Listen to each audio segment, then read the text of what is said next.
Hi అండి, welcome to Jhansi అభిరుచులు. నేను మీ ఝాన్సీ. ఈరోజు వీడియోలో వేరుశెనగ గింజలు, ఇలా పల్లీలు అంటారు కదా, వీటితో మంచి స్నాక్స్ రెసిపీ చూపిస్తాను. ఆయిల్లో డీప్ ఫ్రై చేయాల్సిన పని లేదు, మసాలాలు ఏమీ అవసరం లేకుండా చాలా సింపుల్గా, చాలా టేస్టీగా కరకరలాడుతూ ఉండే పల్లీలతో రెసిపీ ఎలా తయారు చేయాలో ఈ వీడియోలో చూద్దాం.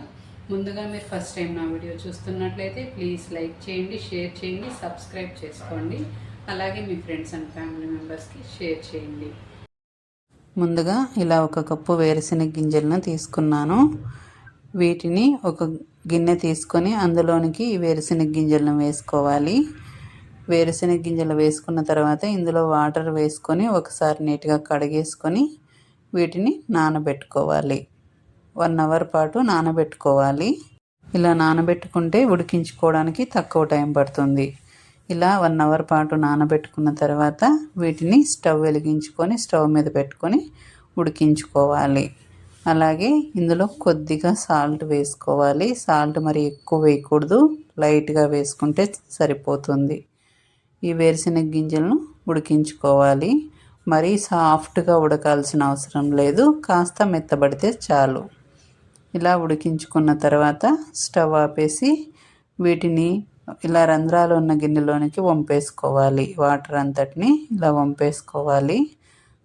ఇలా రంధ్రాల గిన్నెలోకి వేసుకోవడం వల్ల ఇందులో ఉన్న వాటర్ మొత్తం కిందకి కారిపోతాయి. తర్వాత వీటిని ఇలా 2 గిన్నెల్లోనికి పలుచగా చేసి లైట్గా దీనిపైన ఉన్న తేమ ఆరే వరకు వీటిని ఆరబెట్టుకోవాలి. మరి పూర్తిగా డ్రై అయిపోకూడదు. తర్వాత స్టవ్ వెలిగించుకోవాలి. స్టవ్ వెలిగించుకొని స్టవ్ మీద ఒక బాండీ పెట్టుకోవాలి. ఇలా ఏదైనా మందంగా ఉండేటటువంటి బాండీని పెట్టుకోవాలి.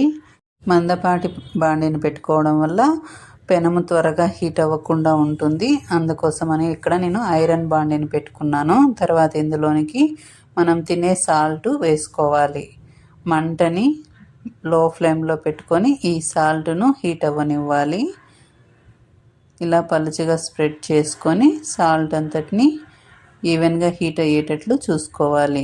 సాల్ట్ను ఇలా చేతితో టచ్ చేస్తే మనకు వేడిగా తగులుతున్నప్పుడు ఇందులోనికి మనం ఉడికించి పెట్టుకున్న ఈ వేరుశెనగ గింజలను వేసుకోవాలి. వేరుశెనగ గింజలను వేసుకొని మంటని లో ఫ్లేమ్లో పెట్టుకొని వీటిని బాగా కలుపుకుంటూ ఇందులోని తేమంతా ఎగిరిపోయే వరకు వీటిని వేయించుకోవాలి. ఫస్ట్లో లైట్గా తేమ ఉంటుంది కాబట్టి సాల్ట్ ఇలా గింజలకు పడుతుంది. తర్వాత హీట్ అయ్యి గింజలు కాస్త వేడెక్కేసరికి ఈ సాల్ట్ అంతా పోయి గింజలు మాత్రం ఫ్రై అవుతాయి. మంటని లో ఫ్లేమ్లో పెట్టుకొని కదుపుకుంటూ వీటిని బాగా వేయించుకోవాలి. కాస్త టైం పడుతుంది కానీ చాలా టేస్టీగా ఉంటాయి. ఆయిల్లో డీప్ ఫ్రై చేయాల్సిన అవసరం ఉండదు. అలాగే ఎటువంటి మసాలాలు అవసరం లేదు. కరకరలాడుతూ చాలా టేస్టీగా ఉంటాయి. ఇలా తయారు చేసుకున్న ఈ వేరుశెనగ గింజలు పిల్లలకి స్నాక్స్గా చాలా యూజ్ అవుతాయి. హెల్త్కి కూడా చాలా మంచిది. ఇలా తయారు చేసిస్తే పిల్లలకు కూడా చాలా బాగా ఇష్టపడతారు, బాగా తింటారు. ప్రతిరోజు ఒక గుప్పెడు వేరుశెనగ గింజలను పిల్లలకు పెట్టడం వల్ల హెల్త్కి కూడా చాలా మంచిది. ఇలా ఈ విధంగా అన్నీ ఫ్రై అయిన తర్వాత వీటిని ఒక ప్లేట్లోనికి ఇలా రంధ్రాల గరిటెతో సపరేట్ చేసుకోవాలి. మనం చేతితో పట్టుకొని చూస్తే వీటికి పొట్టు ఊడిపోయి కరకరలాడుతూ ఉంటాయి. అలా వచ్చే వరకు వీటిని వేయించుకోవాలి. ఇక్కడ చూడండి, నేను ప్లేట్లోనికి సపరేట్ చేస్తూ ఉన్నప్పుడు ఈ సౌండ్ వస్తున్నాయి. బాగా ఫ్రై అవుతేనే ఇలా సౌండ్ వస్తాయి. ఈ విధంగా ఫ్రై చేసుకున్న తర్వాత వీటిని సాల్ట్లో నుంచి సపరేట్ చేసుకోవాలి. హై ఫ్లేమ్లో పెట్టుకోకుండా మంటని లో ఫ్లేమ్లో పెట్టి బాగా వేయించుకోవాలి. వీటిని సాల్ట్లో వేసి రోస్ట్ చేసుకుంటాం కాబట్టి ఉడికించుకునేటప్పుడు ఎక్కువ సాల్ట్ వేసుకోకూడదు. ఇలా సాల్ట్లో వేసి వేయించుకోవడం వల్ల రుచి కూడా చాలా బాగుంటాయి, కమ్మగా ఉంటాయి తినేదానికి కూడా. ఈ విధంగా గింజలన్నింటినీ ఇలా సాల్ట్లో నుంచి సపరేట్ చేసుకున్న తర్వాత తిరిగి ఇందులోనికి వేరుశెనగ గింజలు వేసుకొని మిగిలి ఉన్నవి కూడా ఇదే విధంగా వేయించుకోవాలి. చాలా బాగుంటాయి, కరకరలాడుతూ క్రిస్పీగా ఉంటాయి. ఇలా తయారు చేసుకునే వేరుశెనగ గింజల్ని 20 డేస్ వరకు స్టోర్ చేసుకోవచ్చు. ఏదైనా ఎయిర్ టైట్ బాక్స్లోకి వేసి పెట్టుకుంటే డైలీ కొన్ని గింజలు తింటూ ఉండొచ్చు.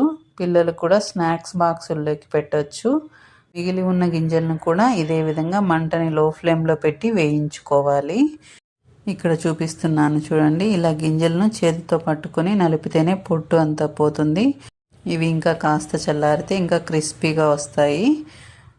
సాల్ట్లో వేసి వేయించుకోవడం వల్ల మంచి రుచిగా కూడా ఉంటాయి. మిగిలి ఉన్న గింజలను కూడా ఇదే విధంగా వేయించుకోవాలి.